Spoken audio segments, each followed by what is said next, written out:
de la Corte Nacional de Justicia ha revisado la resolución del doctor Marco Rodríguez, esto respecto de el pedido de la solicitud de apelación a la prisión preventiva por parte del asambleísta Daniel Mendoza. La audiencia se realizaba durante esta tarde de este día martes. El tribunal ha revisado la resolución del doctor Marco Rodríguez, por lo que si existen elementos de convicción sobre la existencia del delito. No es el momento de evaluar el tipo penal, por lo que imputa la fiscalía, el tipo penal por lo que imputa la fiscalía, señala el documento. Habrá un pronunciamiento oportuno para hacer la calificación jurídica. Las medidas alternativas no serían suficientes para sustituir a la prisión preventiva. El tribunal determina que la medida cautelar que en este momento tiene el asambleísta Daniel Mendoza sigue siendo excepcional y es necesaria, es idónea. La proporcionalidad tiene que ver con algunos aspectos como determina el tipo penal. El tribunal, de forma unánime, declara improcedente las alegaciones y niega la apelación presentada por los ciudadanos en la pretensión que se deje sin efecto la prisión preventiva. Es información de último momento que ha sido entregada por la Corte Nacional de Justicia, por lo que se mantiene la prisión preventiva en contra del asambleísta Daniel Mendoza. Información de última hora. Bien, esperamos la presencia a través de del Internet en esta sesión virtual del ministro de Energía y Recursos Naturales No Renovables, el doctor René Ortiz. Repetimos, el señor presidente ha recordado el procedimiento que se va a aplicar, el mismo que ya ha sido también aplicado en otros casos cuando se ha tenido la comparecencia a través de estas sesiones virtuales de funcionarios del gobierno. En este caso se mantendrá esa misma modalidad. Intervendrá el ministro, intervendrán las autoridades, los asambleístas presentarán sus preguntas y luego cada uno de ellos responderán esas inquietudes de las y los parlamentarios. Punto número 3 del orden del día de la sesión 673 del Pleno de la Asamblea Nacional. Vamos a esperar que surta efecto la conexión con el ministro de Energía respecto de este pedido de comparecencia que, insistimos, ha sido solicitada por la Comisión de Gobiernos Autónomos de la Asamblea Nacional respecto de los cobros y calidad del servicio público de energía eléctrica. Observamos ya al ministro de Energía, René Ortiz. Vamos a esperar que se peine. Proceda ya. Está peinándose. Listo para, ya lo vemos ahí. Para su exposición. El doctor René Ortiz, ministro de Energía Señor ministro, si está y gentil, Recursos Naturales. Estamos pendientes de su intervención. Estoy listo. Buenas tardes. Muy gentil, ministro. Por favor, si puede continuar con su intervención. Buenas tardes. Muchísimas gracias. Buenas tardes. En primer lugar, quiero saludar a usted como presidente y a toda su distinguida comisión para analizar esta temática de las tarifas eléctricas que ha suscitado la atención no solamente de ustedes como el cuerpo colegiado más importante, sino casi todos en el país. Quiero hablar de instituciones que pusieron de manifiesto su preocupación porque en la mitad de la pandemia ocurrieron estos desatinos, estos errores, estas fallas, estas falsedades respecto de cómo manejar la crisis. Y entonces quisiera comenzar señalando que en efecto, aun cuando existe una institucionalidad bien establecida respecto de la parte operativa de todo el sistema eléctrico y una institucionalidad bien establecida desde el punto de vista de control, de regulación y control del sistema eléctrico, no es menos cierto que en la misma Asamblea y a través de otras comisiones se ha hecho notorio el reclamo, el reclamo sobre la eficiencia, la efectividad del empresariado eléctrico estatal frente a la demanda social. La demanda social es muy importante, evidentemente, porque cada vez el Ecuador y todo el mundo se encamina muy rápidamente a un mundo de electrificación. Esto puedo compartir con ustedes con mucha franqueza. No somos la excepción de la regla, no. Ecuador es parte de todo este movimiento de electrificación que vive el planeta. Y como parte de este proceso de electrificación, pues cada uno de los países toman sus decisiones de cómo afrontar este proceso de electrificación. ¿Por qué? Porque existen varias formas de afrontar el proceso. Son a través de energías de origen fósil, como petróleo, carbón, gas natural, a través de energías renovables, fundamentalmente energías como fotovoltaica y wind power, eólicas, como se las conoce en español, en castellano, e inclusive otras formas de energía. Todas están disponibles. Ecuador también se ha movido en todas.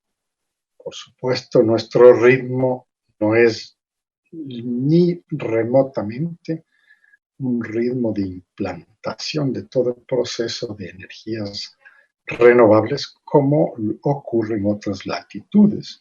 Lo hacemos en la medida de las disponibilidades propias, pero esencialmente con una nueva visión.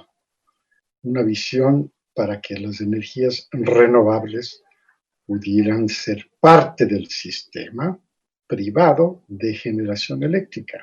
Y eso está ocurriendo y tenemos buenos ejemplos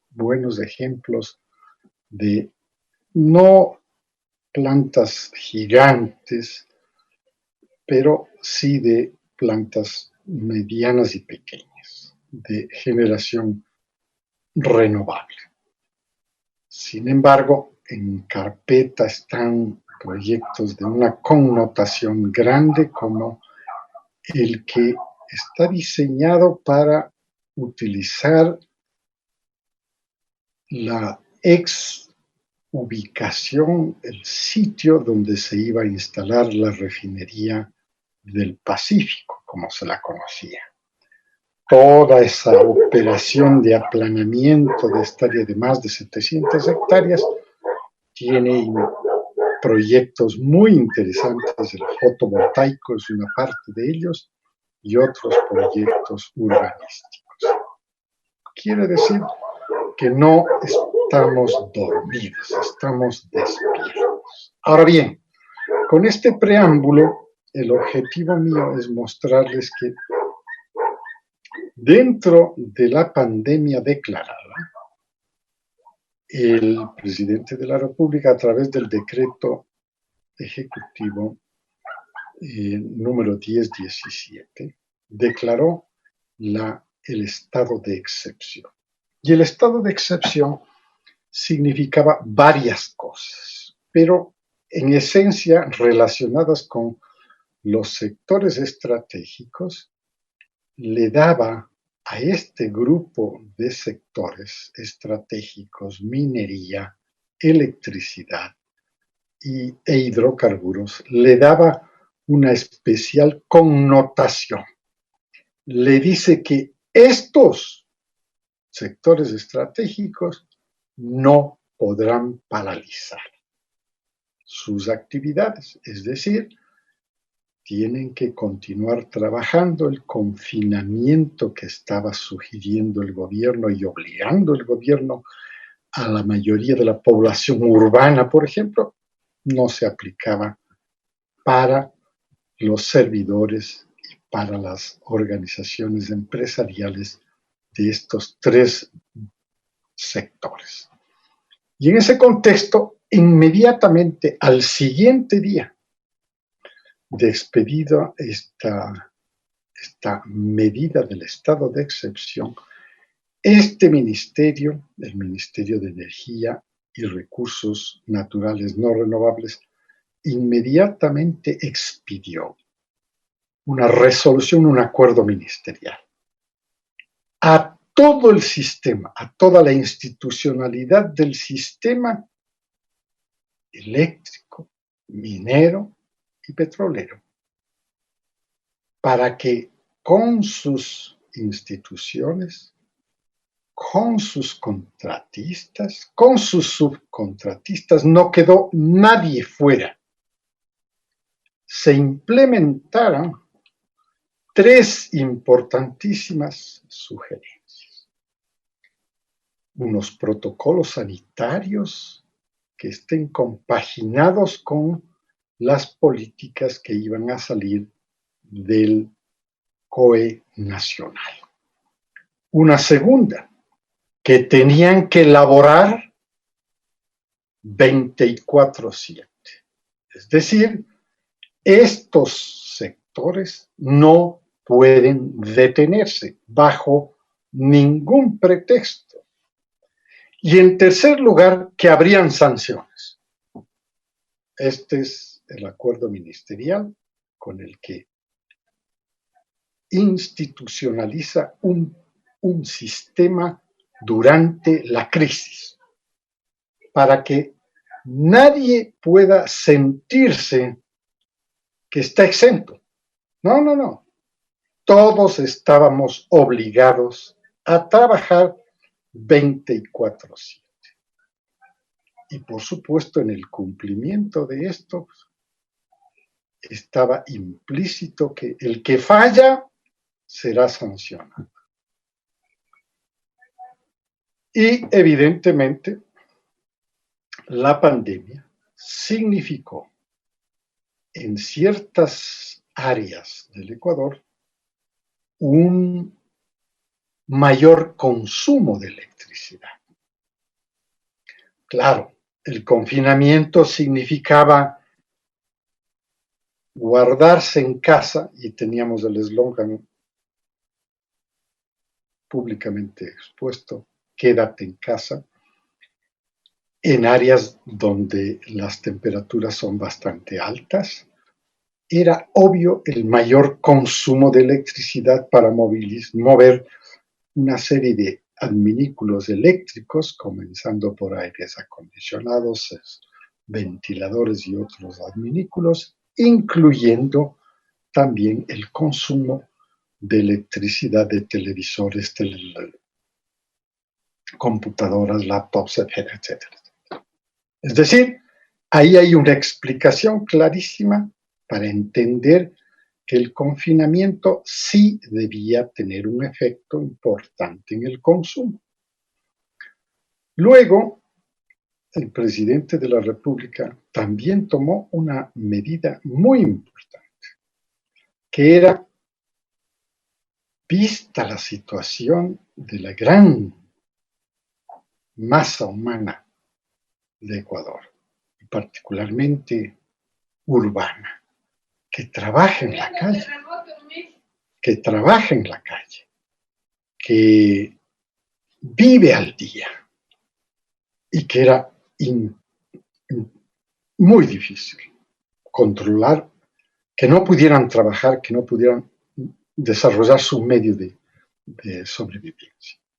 Se implementaron otras medidas, y entre ellas el sector eléctrico también respondió. Y respondió con una importante resolución sobre un impulso a todos los consumidores dentro de la tarifa de la dignidad, los TDs. Voy a pedir al viceministro de Electricidad que entre en los detalles, pero es un segmento de la población bastante importante, sobre 1,5 millones.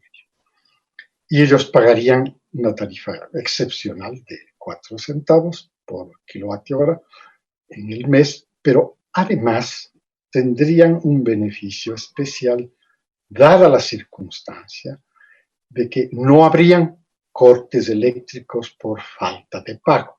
Esto es importante porque había un reconocimiento del gobierno clarísimo de que muchas de estas familias, padres y madres en la mayoría de los casos, e incluye algunos hijos en otras situaciones, trabajan en las calles, trabajan día a día. Y entonces, evidentemente, si no había una situación normal como la previa a la pandemia, probablemente no había para pagar el consumo de electricidad. Y por esa razón, el presidente de la República toma esta decisión. Y la otra es, dentro de este mismo segmento de consumo eléctrico, la otra es muy importante también, porque está relacionada con, y si consumo más, me salgo de los márgenes, porque evidentemente la tarifa de la dignidad tiene un margen. Y entonces también se dijo, pueden pasarse del margen de consumo. Y asimismo los detalles en unos minutos para ustedes, con el viceministro y otros profesionales del área que van a explicar en detalle esto. Concluyo este breve preámbulo. Si me excedí, pido disculpas a cada uno de ustedes, pero quería introducirles el estado de ánimo que primó desde el primer instante de declarada la excepcionalidad, el estado de excepción por la pandemia del COVID, del nuevo COVID-19. Y así funcionó. También tuvimos fallas en el sistema, fundamentalmente de estaciones o subestaciones viejas. Son viejas, necesitan un proceso, una inversión para modernizarse, pero fallaron y hubo fundamentalmente cortes eléctricos para la zona de Guayaquil, en algunos casos el impacto porque el sistema es integrado y le integra todo el país, también se daban, inclusive en la Amazonía, en la parte oriental de Ecuador, y afectaba también a la producción de petróleo porque el sistema también alimenta electricidad aparte, una parte del sistema de producción. Por otro lado, hubieron efectos bastante nefastos, como por ejemplo una falla eléctrica que son fortuitos, no se pueden prever, pero que afectan directamente a la refinería de Esmeraldas. Y algunos de ustedes ya me han escuchado esta versión, esta narrativa, afectó directamente a la unidad, el corazón de la refinería, que es una unidad de proceso catalítico que se llama FCC. Y esto, evidentemente, también tuvo su efecto de reducción de la capacidad de utilización de la refinería por el daño que causó a esta unidad. En síntesis, quiero decir, el sistema respondió, pero cuando llegó el momento de la facturación del consumo, no primó lo que en mi opinión debía haber primado, señores, y termino con esto. No primó el sentido común. Para mí el sentido común era que está por encima de la ley. Si el error de no ir a medir en cada uno de los domicilios el consumo eléctrico y una resolución de que pueden tomar el promedio de los 6 meses anteriores de consumo, aun cuando lo diga la regulación, la ley del consumidor, artículo 40, lo que sea, el sentido común les decía a ellos, debía haberles indicado que estamos viviendo una pandemia, que hay un confinamiento y que inclusive ya se tomaron resoluciones como preferencias respecto de el consumo por encima de los márgenes de las tarifas, consumidores de tarifa de la dignidad. Y así, sin embargo, no primó el sentido común. Eso era lo que había que hacer. Eso debía haberse automáticamente definido como parte del proceso. Pero a eso había que sumarle que el 24/7 quería decir que cada trabajador tenía que ir a hacer su trabajo y medir, pero la comodidad primó por encima.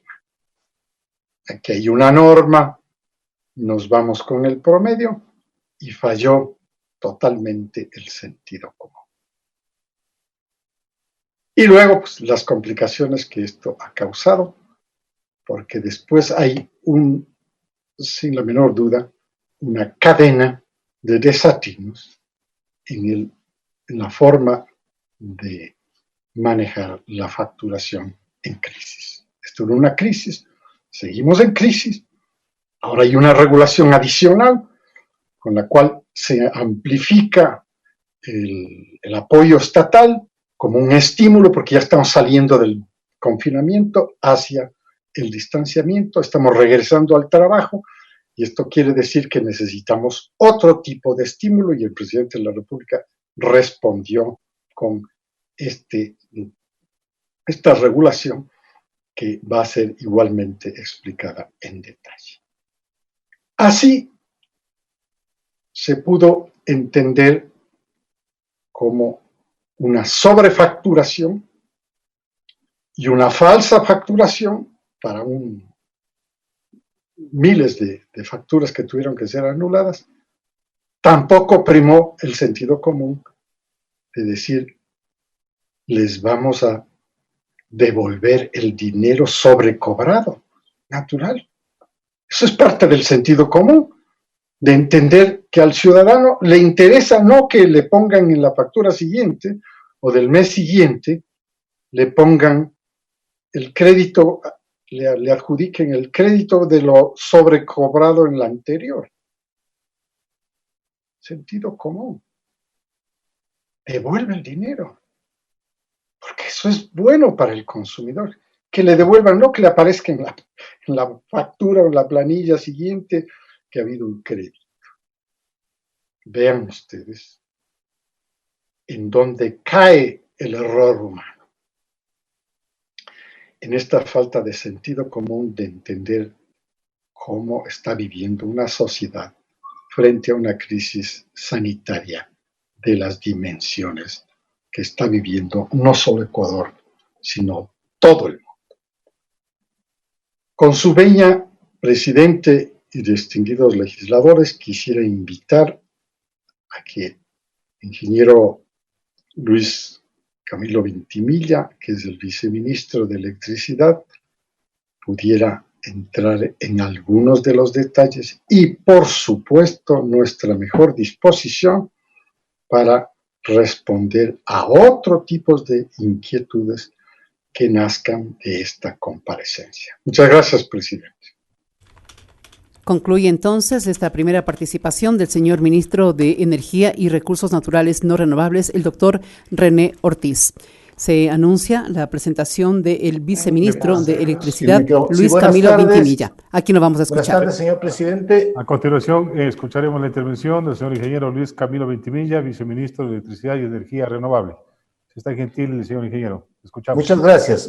Buenas tardes, señor presidente de la Asamblea, señor ministro, señores asambleístas.